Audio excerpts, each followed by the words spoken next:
Hello everyone. Today we will be reading the book The Grand Escape, created by Neil Bascombe.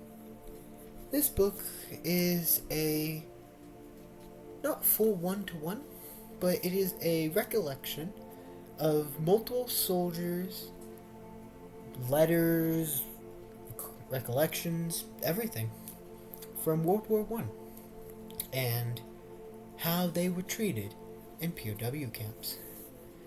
Without a further ado, I would like to get into this book.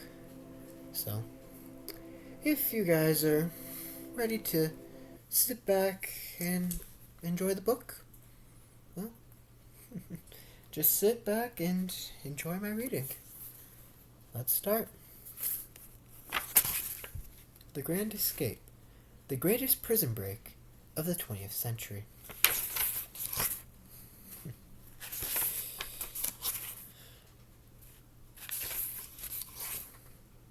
Stone walls do not make a prison.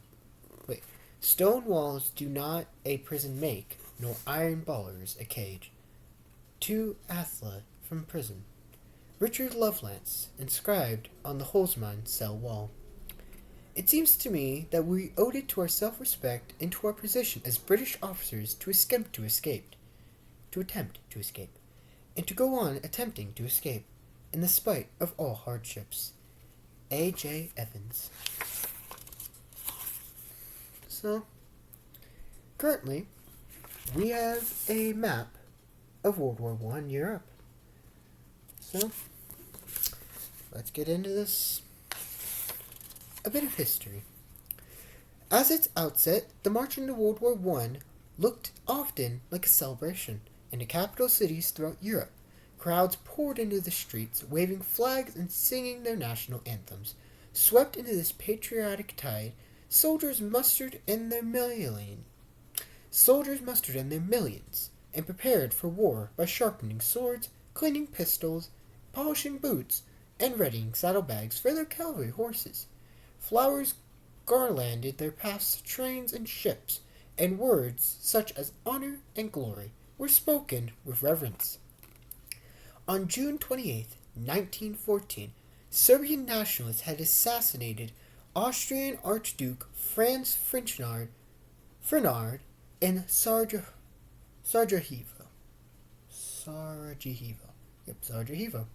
Although the murder lit the fuse of the war, any number of acts would have stamped out the spark before the explosion, but hapless diplomats and the leaders they served failed to do so.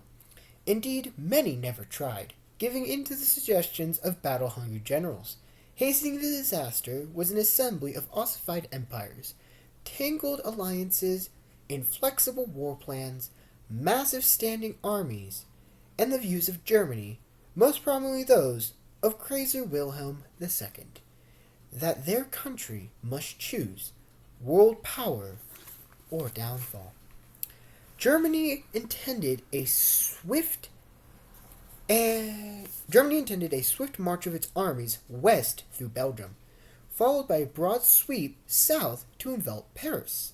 This decisive thrust would allow them to focus their attention on defeating Russia in the east. They made quick early progress. Their huge artillery took but hours to level Belgian forts that had stood for centuries. To forestall future local resistance, they torched villages and executed their inhabitants. It was a first shiver of the horrors to follow. The British and French slowed the German advance on Paris, then pushed it back. A series of flanking offenses and counteroffensives ensued. In the east, the Russians threw themselves against German and Austro-Hungarian forces with force, as armies of a scale never seen before engaged one another, marshalling the new technologies of rifles, machine guns, high-explosive shells, and even poison gas. Deaths mounted at an alarming rate. Many believed it would be over by Christmas, but by winter, any hope of a sweet victory was lost. Hundreds of thousands were already dead on both sides, and the murder mill of the trenches had begun. Now the struggle became what some predicted it always would be, a war of attrition and annihilation that enveloped countries around the globe. Those captured by the enemies suffered their own brand of hell. Those vanquished in the war are held to belong to the victor, stated Aristotle, and indeed, for most of the history of warfare, death or enslavement awaited anyone captured on the battlefield. Often their families suffered the same, their towns razed too. Brutality was strength, mercy weakness. With the rise of professional armies in the 18th century, through internment and POW, prisoner of war, exchanges became more standard. In the 7 Years' War, the French king Louis XV instructed his officers to treat the vanquished British like your own. Nonetheless, the British and French, particularly during the Napoleonic Age, ran a race to the bottom in handling of their captured, many of whom interned in the dark, swollen underbellies of moored ships, or hulks. Many American soldiers in the Revolutionary War died in hulks outside New York City, sinkholes of filth, vermin, infectious disease, and despair, after being taken prisoner by the British. Abraham Lincoln made a marked leap forward by codifying some principles of prisoner treatment in an Army field manual, not the least of which stated that POWs should be given the basic needs of shelter, food, clothes, and medical attention. Then in 1899, and again in 1907, delegations from across the globe gathered in The Hague, the Netherlands, to civilize war. Beyond stipulations of diplomacy, naval warfare, and restrictions over the use of poisonous gases and hollow-point bullets, the two international conferences set out the clear rules about the treatment of prisoners. It was forbidden to kill or wound an enemy combatant who had surrendered his arms or who could not defend himself. Prisoners must be humanely treated, on the same footing as the troops of the government who captured them. Enlisted soldiers, but not officers, could be used for labor, but the tasks were not meant to be excessive, nor related to the war.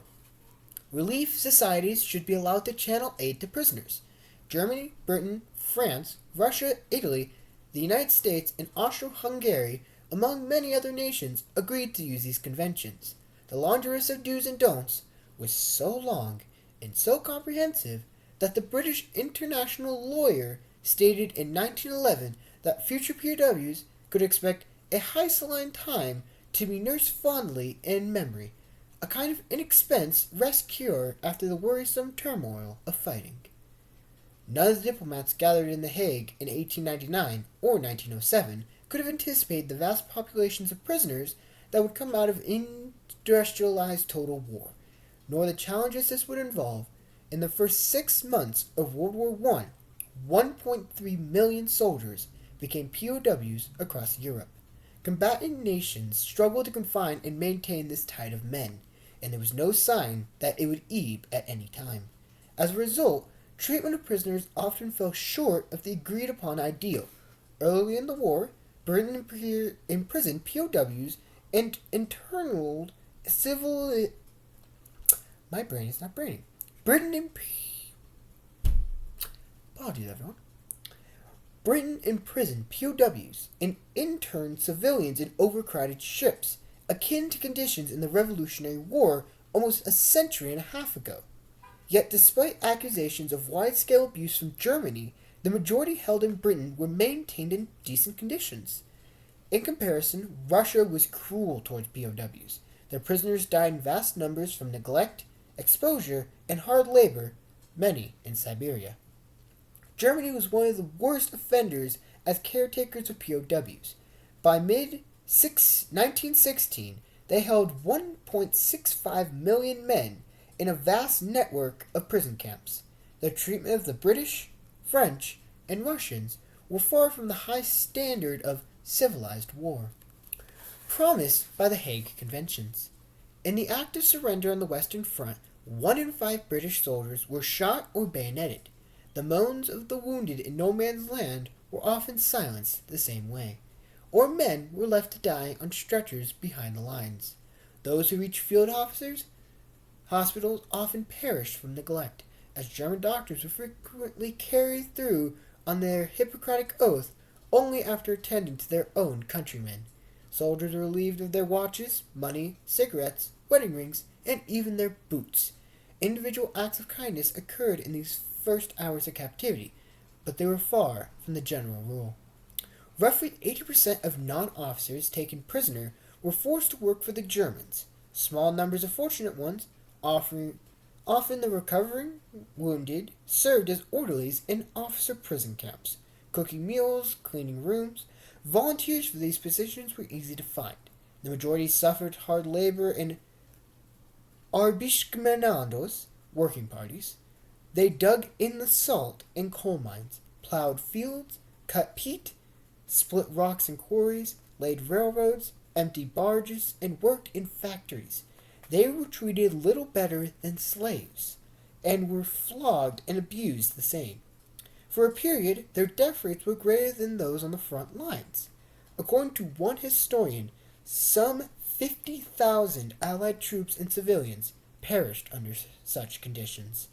In comparison, officers experienced better conditions. They inhabited less crowded, more solidly built prisons. They did not have to work and were even offered orderlies to perform basic manual duties. If an officer swore not to escape, he was allowed to take parole, or temporary leave, typically for walks around the camp. Such was the currency of a gentleman's ward, being his bond and his vestiges to the old class system that once dominated all of Europe. So, here is a picture of all main German prisoner of war camps in the narrative.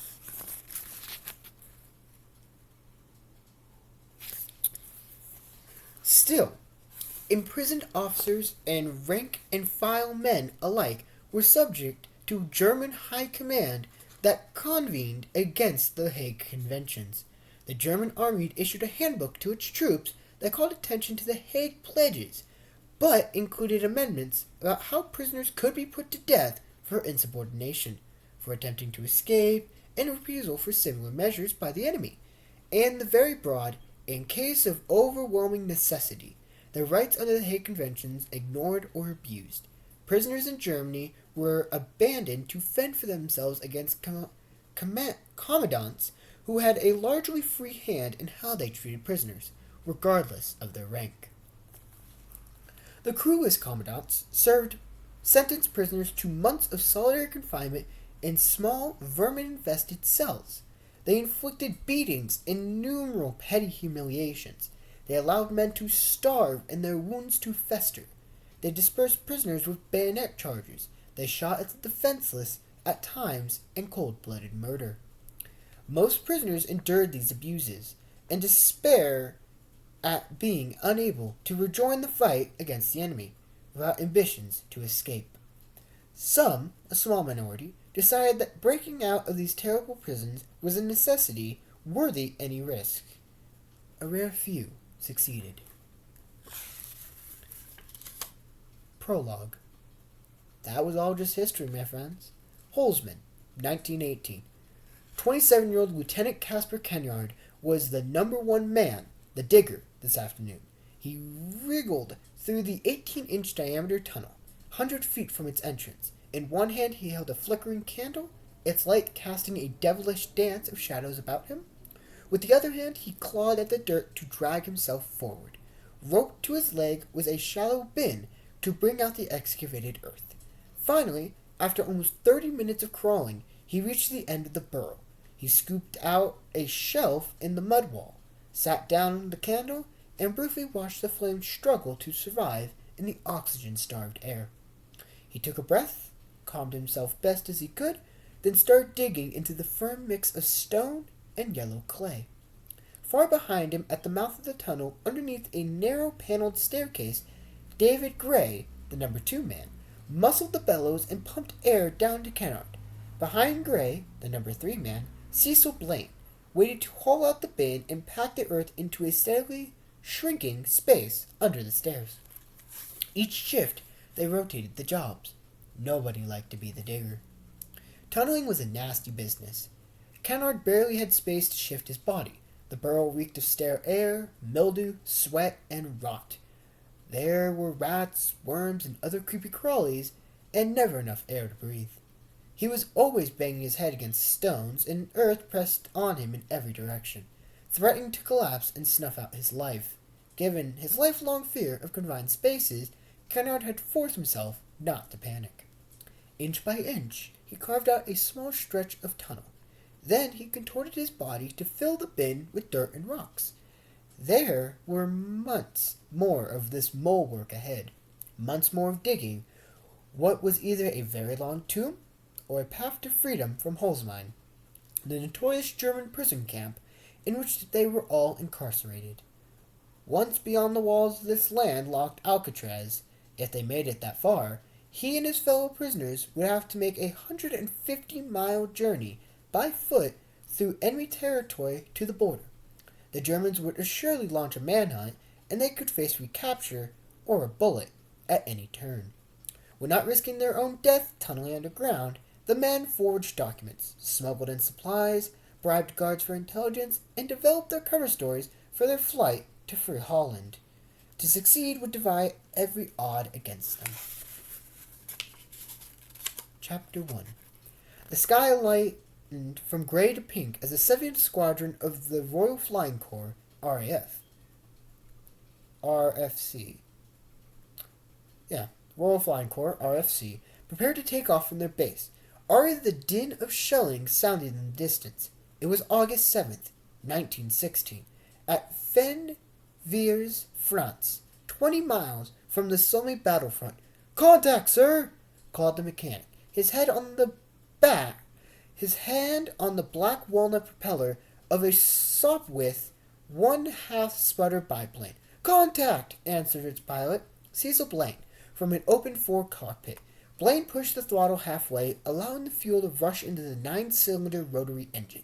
The mechanic jerked the propeller downward, clockwise. With a belch of blue smoke, the Sopwith sputtered to life. The rush of air from the spinning propeller flattened the airfield's grass behind the tailplane. Seated in the aft cockpit behind Blaine was Charles Griffiths, the observer, whose various tasks included radio communications, aerial reconnaissance, and manning the guns.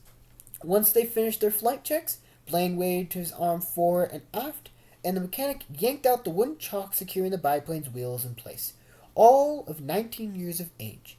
The youngest pilot in his squadron, Blaine, might as well step off a Hollywood silent movie screen with his square shoulders, handsome boyish face, and sweep of blonde hair. He sported a thick leather jacket with fur-lined collar over a woolen pullover and 2 layers of underclothes. These were worn with heavy boots, gloves, and a white silk scarf. His face was slathered with whale oil and covered by a balaclava and goggles. He would need all this protection to withstand the cold at 10,000 feet. After his squadron commander took off, Blaine moved his Sopwith onto the runway. Following a quick look over his shoulder to check Griffin's was ready, Blaine directed the Sopwith forward. Its red, white, and blue roundels struck in sharp relief against the mud-green fuselage. Throttle full open now. Engine buzzing. The biplane picked up momentum. Blaine fought against the crosswinds, buffeting the wings in the inclination of the plane's nose to lift up too early. When they reached flying speed, he pulled back the stick and the Sopwith's wheels lifted free from the ground. Banking eastward, they soon left the bundle of ramshackle cottages and simple church that made up the villages of Fenviers. Once assembled in a V-shaped formation, the 5 Sopwiths set off eastward, the sky emblazoned bright orange ahead. Their mission was reconnaissance of Mayberg, deep behind German enemy lines, to locate some munition factories and investigate whether an airship base was housing Zeppelins. For a moment, Blaine and Griffiths enjoyed the thrill of soaring through the open air. The horizons stretched out in every direction. Mist clung to the low hollows of the hills, and chimney smoke rose from the surrounding villages. Compared to their maps, main roads clearly delineated in red, railroads in black, forests in green, the French countryside was an endless patchwork of colored fields threaded with gray lines shadowed in clouds. They approached the trenches of the Western Front. No mistaking their position, one airman described the site. Open for us to inspect were all the secrets of this waste of tortured soil, a barrier along which millions of men crouched in foul trenches. Below us displayed the zigzag entrenchments, the wriggling communications to the rear, the untidy belts of rusted wire. Few accounts told of immeasurable dead rotting in no man's land, but they would have been visible to pilots who passed overhead. On July 1st, 1916, shortly after Blaine arrived in France, 17 Allied divisions had begun a massive offense to break through German lines on the upper reaches of the river Somme at 0 hour, 7:30 a.m., to the sound of whistles blowing. Lines of khaki-clad British soldiers and their blue-gray uniformed French counterparts rose from their trenches and attacked the Germans through no man's land. Under the writhing clatter of machine gun fire on offensive's first day, the Allies took but a bite out of the enemy's ruined line, at the cost of almost 20,000 British dead and double this figure in wounded. The greatest loss of life in a single day in the country's military history. In the weeks that followed, wave after wave of attack and counterattack resettled the lines, larger to where they had started. As the 5 Sopwiths traveled across no man's land, suddenly the sky went thick with coughs of black smoke. "Archie!" Nicknamed by pilots after a popular London music hall song, which refrain went, "Archibald! Certainly not!" These shells delivered death in many ways. A direct hit would crumple a plane in an instant, sending it into a precipitous drop from the sky, like a bird downed by a shotgun. Simply being near the explosion could hurl a plane into an irrecoverable spiral, and Archie shells could kill entire aircrews with a 360-degree spray of shrapnel that tore through flesh and fragile structures that kept the plane aloft. A shell rocked one plane on the port side of their formation, but its pilot recovered. Another cut confetti-sized slits into the wings of Blaine's plane. The shrapnel pinged against his engine cowling, the woof woof woof woof of Archie's pounding in his ears. Blaine inspected his controls. Everything looked okay. He glanced back at Griffin's, and they shared a thumbs up. As quickly as the barrage begun, it ended. They flew on towards Mageburg to continue their reconnaissance. Now they were beyond enemy lines. Blaine knew that fighter planes were likely to attack, and there was little cloud cover in which to hide. Griffin readied at his mounted Lewis machine gun, and they both searched the sky. 60 miles behind enemy lines, they sighted the glint of sun off the river of Sambre and reached Mageburg. The ancient city had been besieged and sacked many times over the centuries, handed between French, Spanish, and Austrian dukes, and counts almost too many times to count. But it never suffered the kind of heavy artillery bombardments unleashed by the Germans. Its fortress walls were spilled piles of rubble. The planes broke away from the formation and began the reconnaissance. Cutting across the city, Blaine and Griffins looked for the airship base marked on their maps. They passed the train station, puffs of steam from a departing locomotive rising in the air. The mammoth gray sheds were easy to spot. On his first pass, Blaine didn't see anything, but the Zeppelins could well be inside. He banked around and descended low for a second look, easing back on the throttle. In that moment, a spout of blue flame burst from the engine. One of the intake valves might be jammed. Blaine increased the throttle again. More flames flashed out. As he tried to regain some altitude, the engine's rhythmic, continuous drone became an irregular stutter, and the plane began to vibrate. A glance at the revolutions per minute counter confirmed his fear. Engine trouble. The best he could hope for was to get his plane out of enemy-occupied territory. There was a chance. He turned westward, pushing to maintain altitude. Any attempt to alter the carburetor mix or to clear the stuck valve failed. The air's stench of hot metal soon overwhelmed, and the Sopwith bobbed slightly up and down in the airstream as it slowed. Blaine continued to woo some effort from the engine, mile after precious mile. Then, with a frightening shriek, a piece of metal ripped through the engine cowling and flung off into the air behind them. The flame flared from a broken intake valve, and the propeller stopped dead. They were going down. The best he could do now was get him and Griffs on the ground alive. When Orville Wright performed the first flight in a powered airplane on December 17, 1903, he declared it to be the introduction into a world of an invention which make further wars practically impossible. Wright was correct that airplanes would be revolution in war, but not in the way he imagined. Instead of instruments of peace, the airplane became a multi-pronged weapon in a conflict that would envelop the world. The RFC was founded in April 1912 and was a forerunner to the British Royal Air Force, RAF. They entered the war a fledgling force staffed mostly by enterprising, well-heeled amateurs. The aircraft they brought to France were made from wood, wire, and canvas. They only had 70 horsepower engines, speed barely over 75 miles per hour, and almost took an hour to climb to their ceiling height of 10,000 feet. Pilots carried rifles for weapons and grenades for bombs.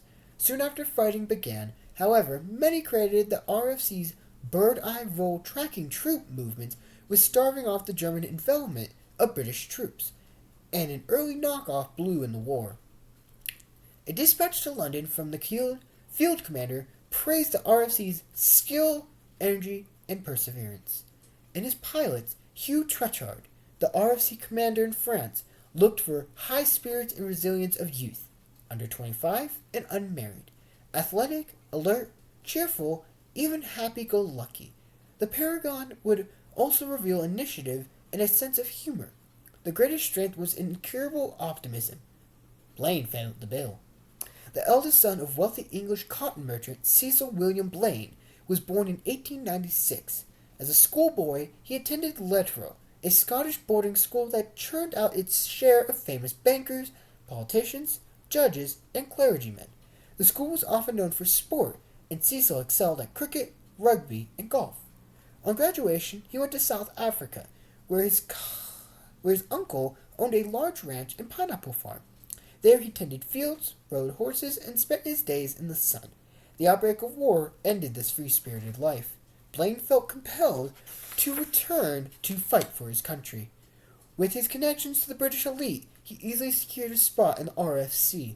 Its glamour and gallant reputation made it attractive service for most young men. He did his flight training in Northrop, London, where the instructors were mostly RFC airmen on leave from the front.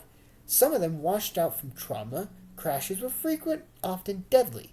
On a typical day of training, a cadet might witness a dozen. Sometimes the wreckages were so grisly the ambulance did not have to hurry. Planes pancaked on rough landings or overshot the runway altogether, smashing into trees. They overturned in the air and spiraled out of control.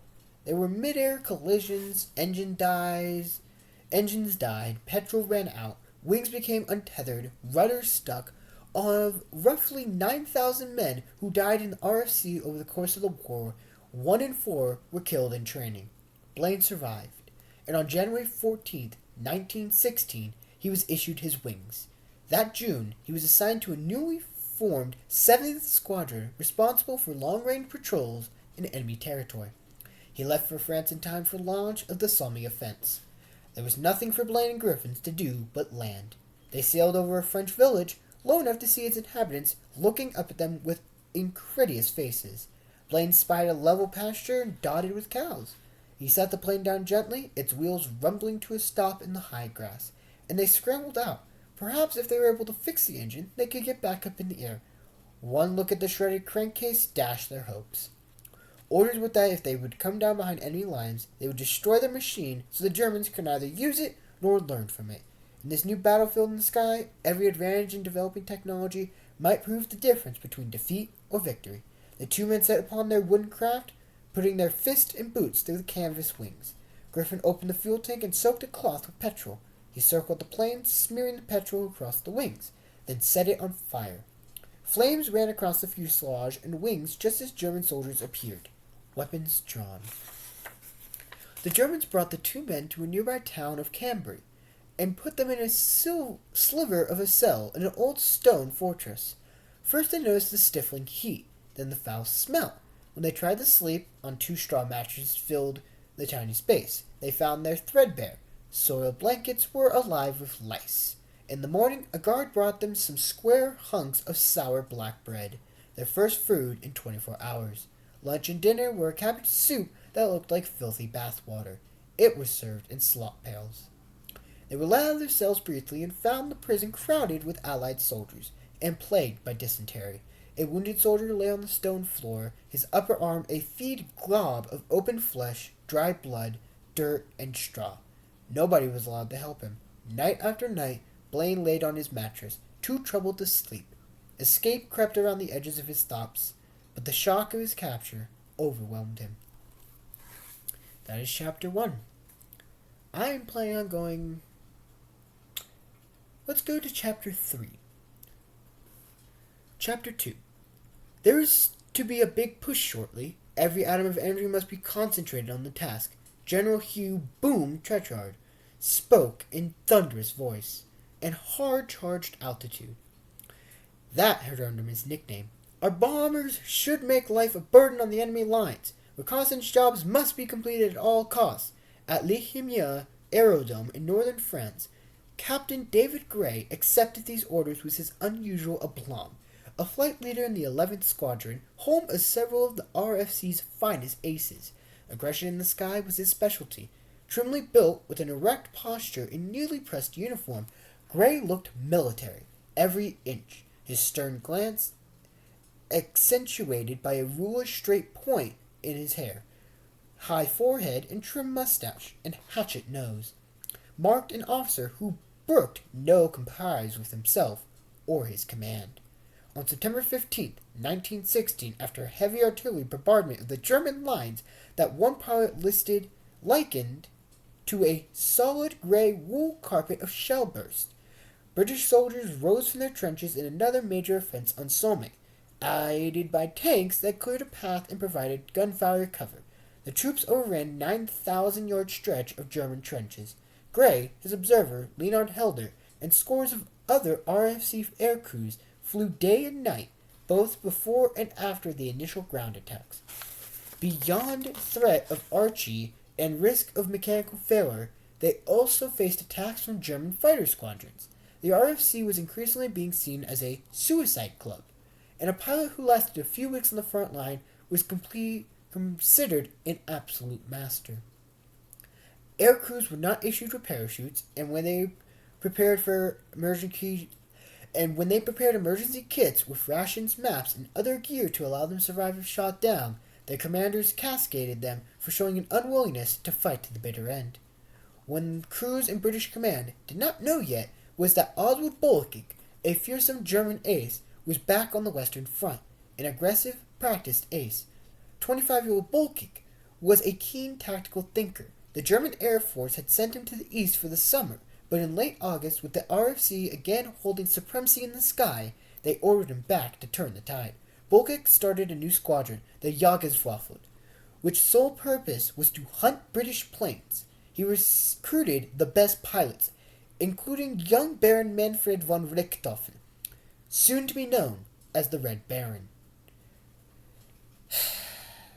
Bolkig demanded that his squadron be fully supplied with new Abrams D-3s, a fast, easily handled biplane with 2 fixed guns.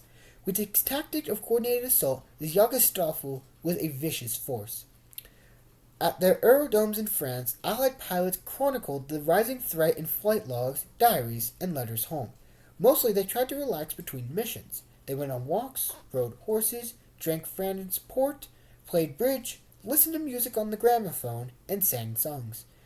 There was comfort in farmhouses and chateaux where they were built, and they tried to forget the woof-woof, the whoop-whoop of anti-artillery, and the sight of friends plummeting in corkscrews to the earth, their planes on fire or split into two.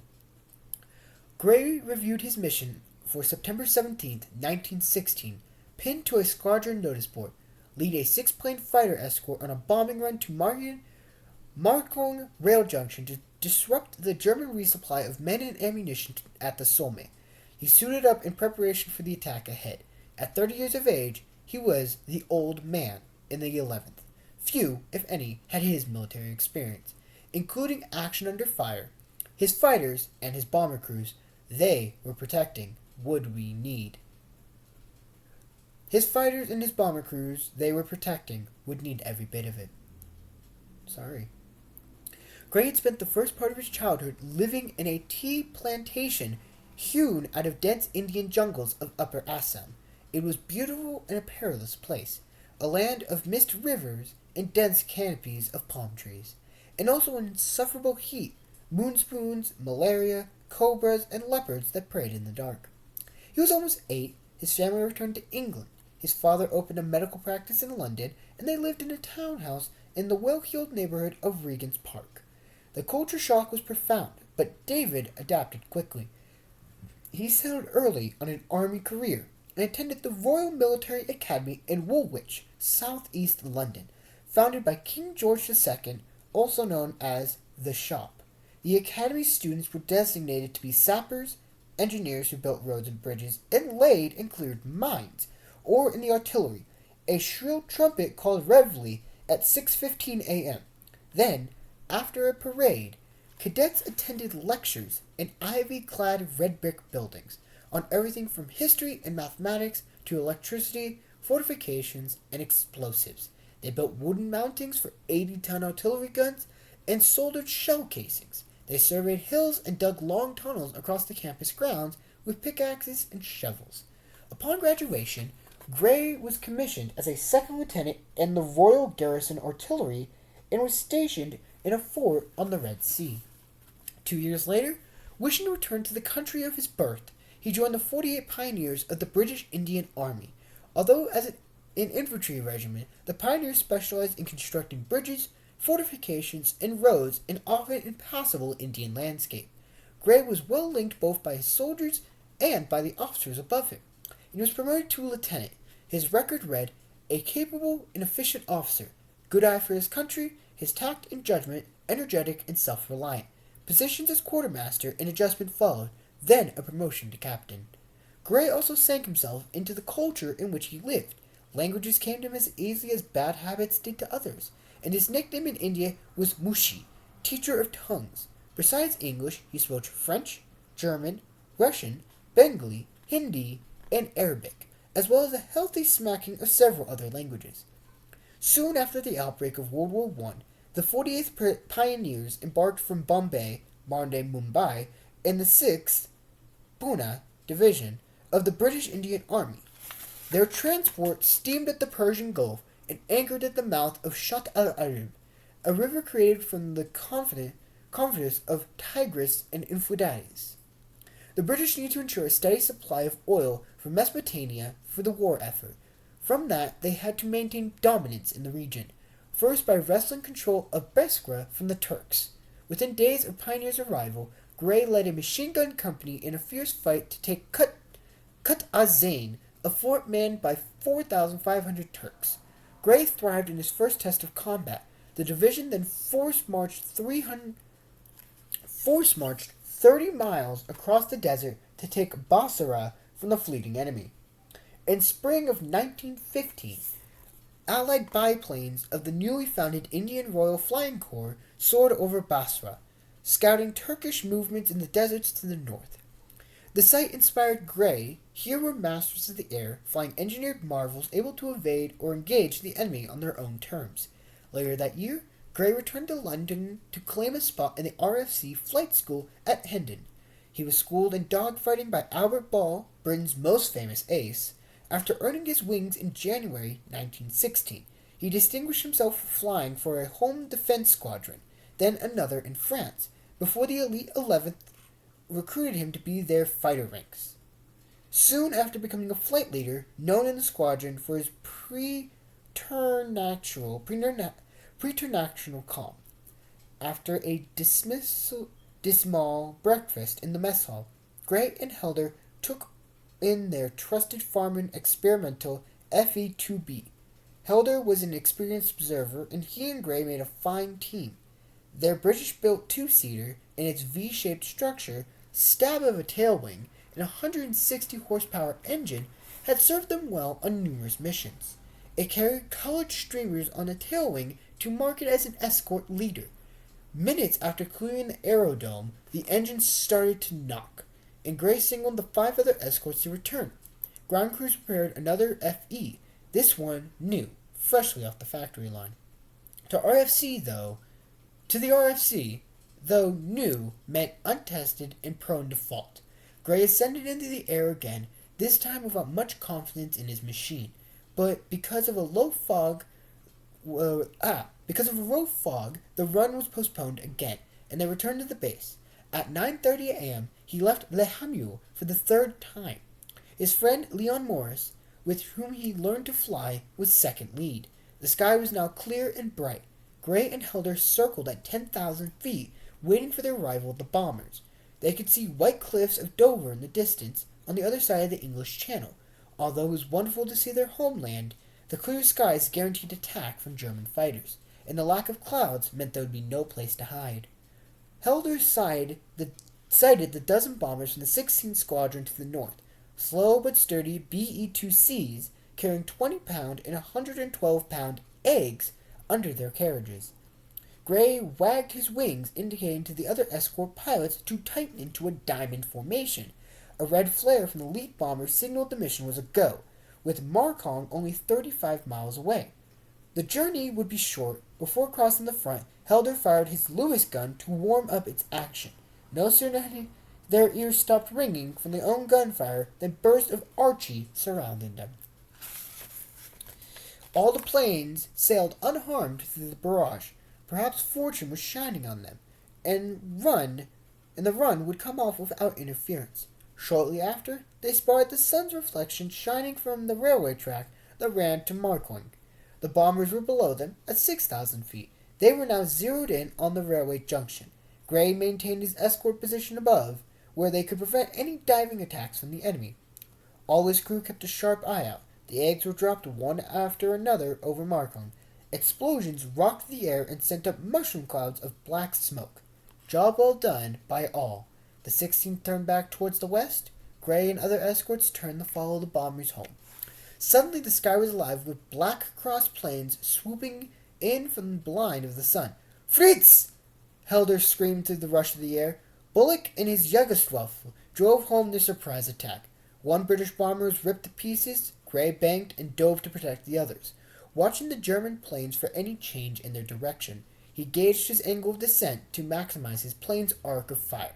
His knees braced against the sides of the cockpit.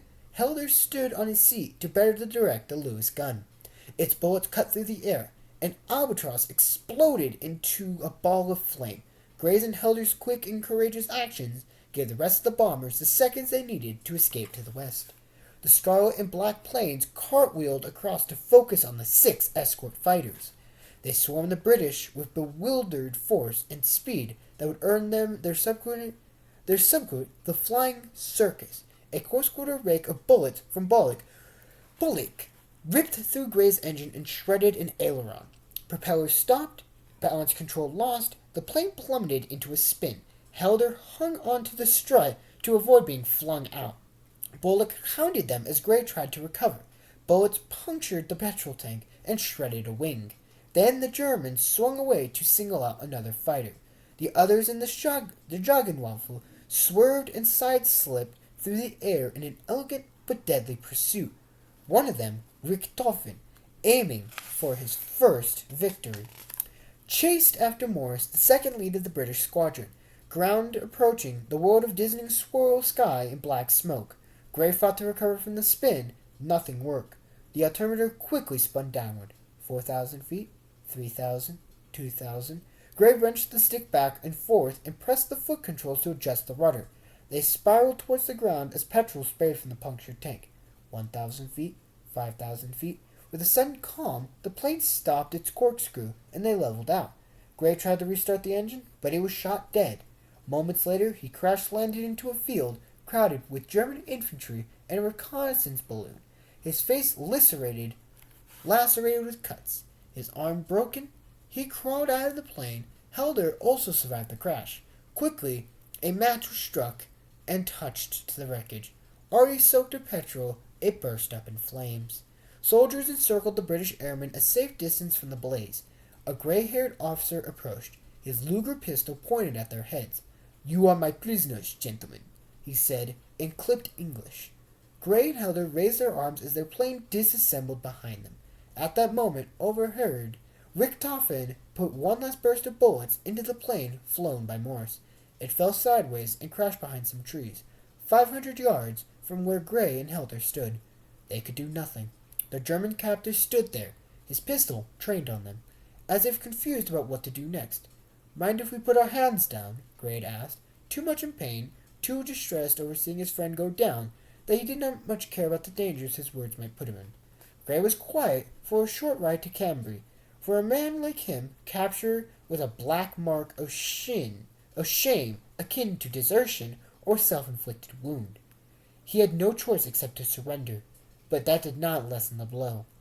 At Cambrai, a medic set his broken arm, then soldiers hustled him and Helder through the stone fortress, down a narrow dark stairwell to the cellars, just as they had done with Blaine 6 weeks prior. But before he was sent to the camp at Guschloff, "The war is over for you," one said in English. Other soldiers spoke to them in German, but not once did Gray reveal that he understood them. He knew that his fluency would be an advantage only if it remained hidden. Soldiers put them in a large cell with double-tier wooden bunks. It was already occupied by several crews from Markung along, also, to their great relief, 2 11th Squadron officers who had not returned from their mission the day before. At least, they were alive. The following morning, waking up on a straw mattress, Gray found lice inside his shirt. Such a fadicious man, the discovery disgusted him. Later, several Jagdstaffel officers visited the British crews to gloat. Their blue-gray dress uniforms were a stark contrast to the British airmen's soiled, bloodied outfits, darkening the mood in the cell further. This was nothing compared to the despair when more RFC crews arrived, having been shot down by the Jagdstaffel. On June 6th, Gray and others were marched out of the Cambrai and boarded onto a third-class train carriage. They stopped in Douai, Vincennes, Brussels, and Liège on their way to Germany.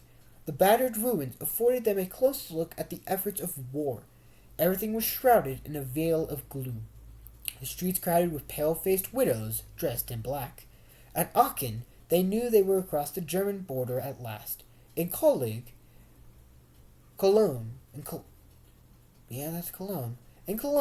they were allowed to disembark, and they sat for hours in an underground waiting room while German civilians eyed them like a horrible disease.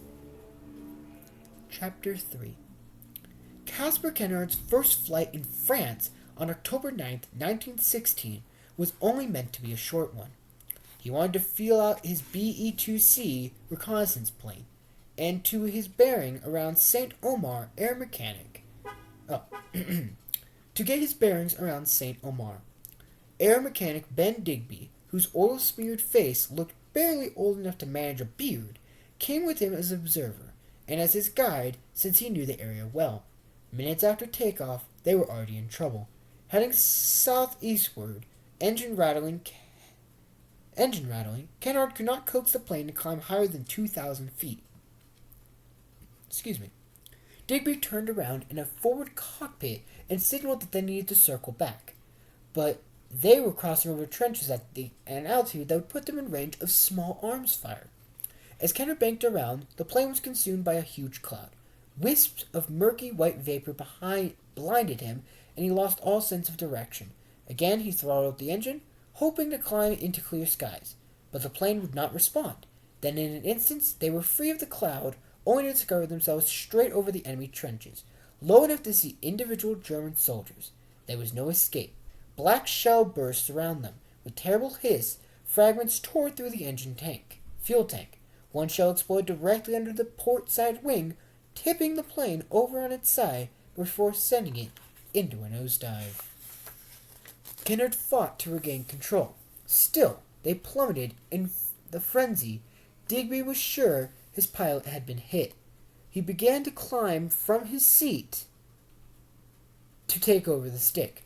Kennard waved him away. Archery boomed around the plane, followed by cracks of rifle fire from the lines. Then with shuddering jolt, they hit the ground. The tail of the plane almost sheared off. They bounced and carronaded through the field before coming to a halt. Rooted in their seats, dazed, neither Kennard nor Digby understood how they survived the crash. In their last moment, Kennard must have righted the plane enough to avoid hitting the ground head on, but he could not recall how he had done it. He'd only been flying solo for 24 hours. 7 months before, Kennard had been living in Argentine Pampas, working as a hand on a 20,000-acre ranch. It was a far cry from his homeland, Kent, England, where his father owned a large estate.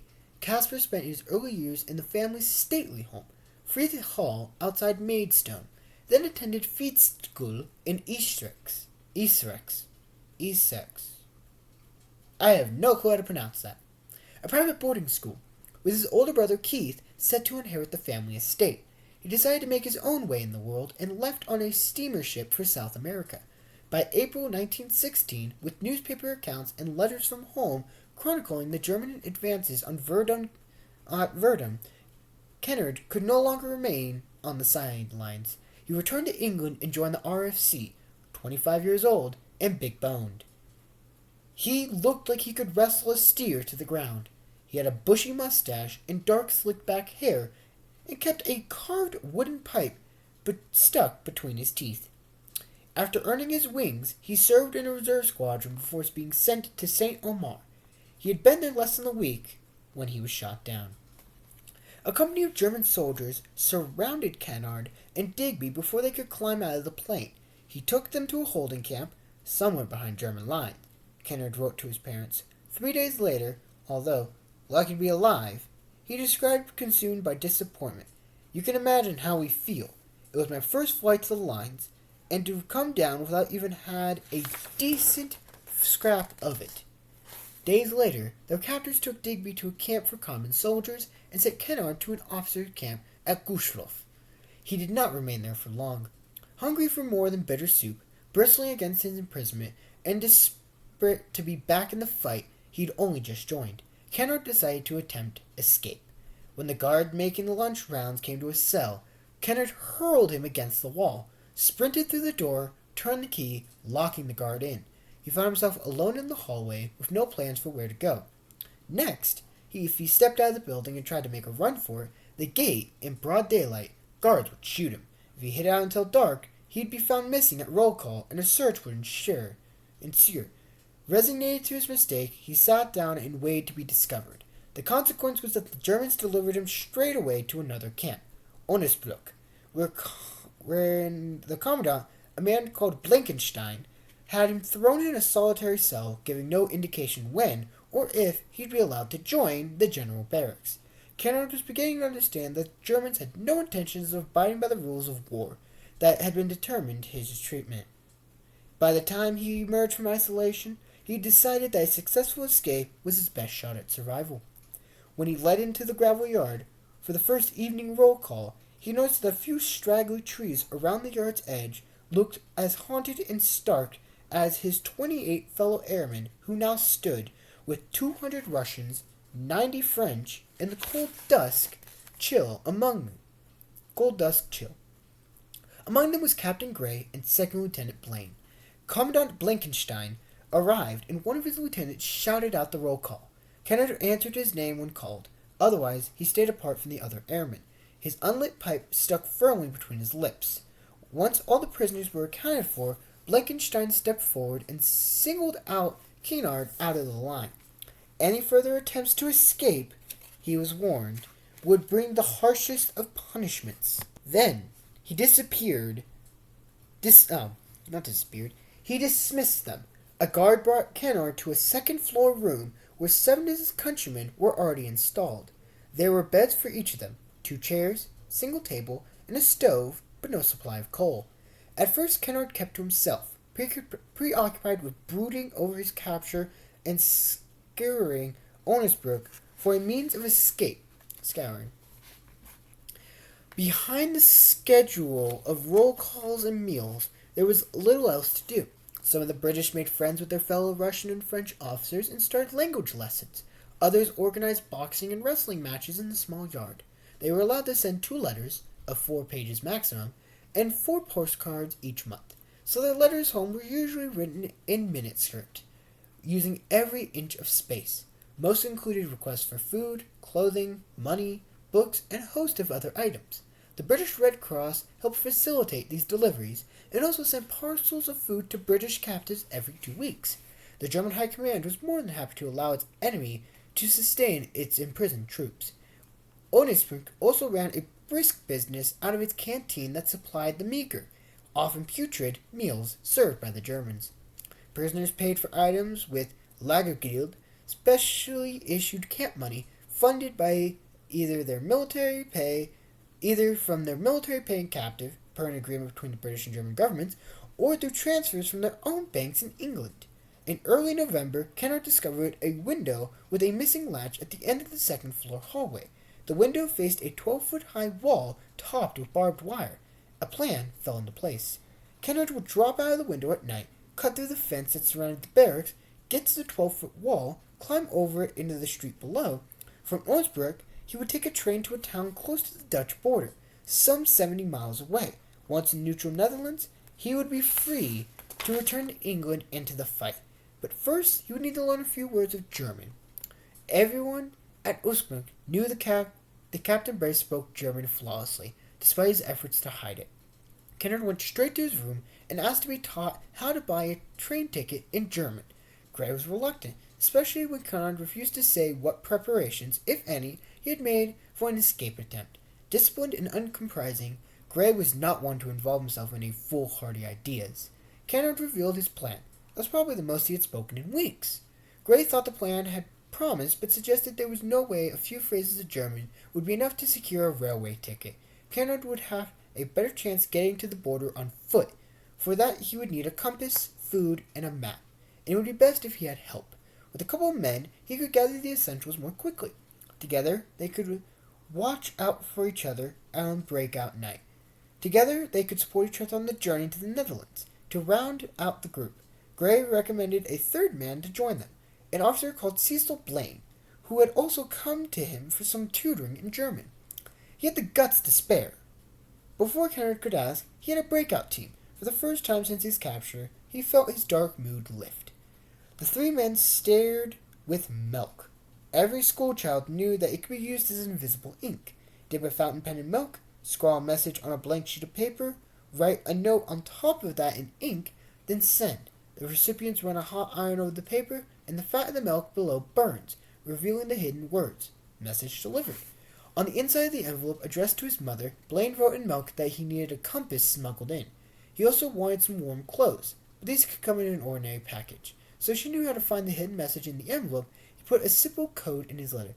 My dearest mother, I am so sorry I am unable to account for the loss of my letter home to you, but I hope this one will arrive soon telling you that I am very fit and well.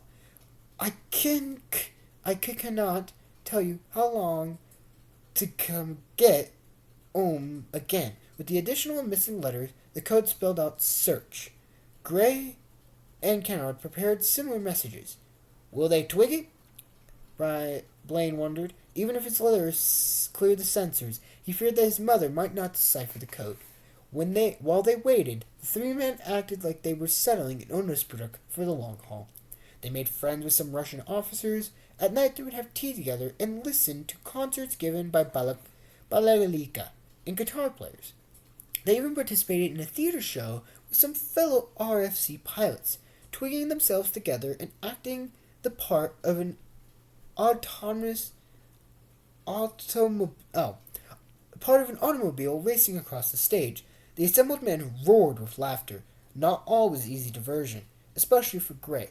As senior British officer at the camp, his job was to persuade Blankenstein to provide better conditions. The floor of the latrine was an ice skating rink in the cold, so Gray demanded coal for his stove. He also pushed for bigger exercise grounds. Blankenstein, who turned out to be a reasonable man, assented to both. Gray also led a protest against a spike in canteen prices. A French pilot named Olisch tried to stop it, saying the Germans were only passing off a rising cost. Gray threatened him into silence. Every day, Gray, Blaine, and Kennard checked the parcel room for word from their mothers. At last, Blaine received a package from his. Closely watched by a guard, he he opened the box. Inside was a handful of soft candies wrapped in wax paper and a sealed tin containing a nut cake flavored with creme de menthe. Blaine thought that these must have been a mistake. His mother would never have sent it. He hated mint. In the next moment, he realized what it actually might contain. He passed it into the guard, who shook it like a child rattling a present. Blaine reminded himself to breathe as to not give away his nervous expectation. If the guard grew suspicious, he would surely pry open the lid and look more closely. If the contraband was discovered, Blaine would face time in isolation, a beating, and likely both. The guard handed the tin back and waved him away. The three men made haste to Blaine's room, where, sitting on his bed, Blaine removed the lid from the tin. Wafts of mint rose from the sugar-coated dessert. When he lifted the cake out, he noticed that its weight was off. He dug his fingers into it and pulled out something wrapped in oilskin cloth. "Dear old Mom, God bless you," he said, hands trembling as he had uncovered a compass. Overcome with his thoughts of his family, how much they supported him, how much they must have missed him, and he them. Tears pooled in his eyes. Gray and Kennard felt homesick too and left him to be alone. Over the course of the week, Kennard received a map hidden at the bottom of a box of chocolates. Kennard found a small flashlight and file and a parcel of his own. They also collected clothes and a week's worth of tinned meat, chocolate, oxo cubes, and milk tablets for the run to the Dutch border. But not everything they needed could come by mail. The canteen had a manicure set on sale. The Germans must have not considered how sharp it was, nor how well made. The nail clippers sliced through wire like it was paper, perfectly to cut a hole in the fence. They also sewed haversacks from some canvas and made a rope around a parcel string with which to lower themselves from the window. In early December, the preparations complete, the men were set to go, but were stalled by an unexpected snowfall. No matter how dark the night, the guards would have no problem spotting their figures in the light reflected off the snow. Then a rumor started that Blankenstein knew an escape attempt was imminent. According to the prison grapevine, which the British called the Blodhue, after the wireless station in Cornwall with Gludemore, Marconi sent the first transatlantic radio transmission, the Commandant had placed 6 sharpshooters in the streets outside the barracks to take out anyone who managed to make it outside the wall.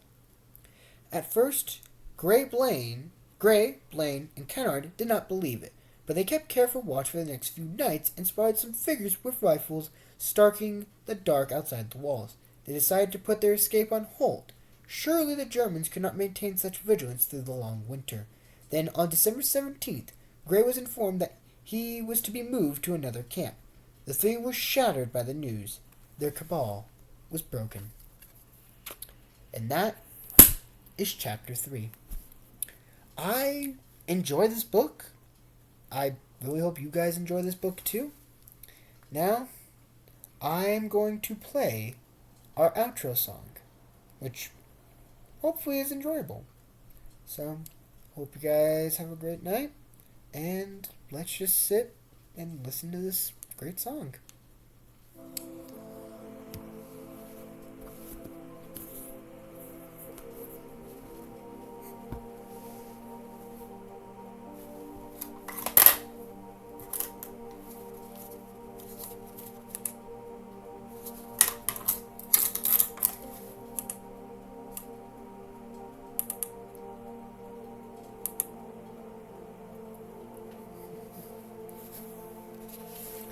Well, I will see you guys tomorrow, and I hope you all have an amazing day. This is the Calm Reader signing off, and I hope you guys have an amazing day. Bye-bye.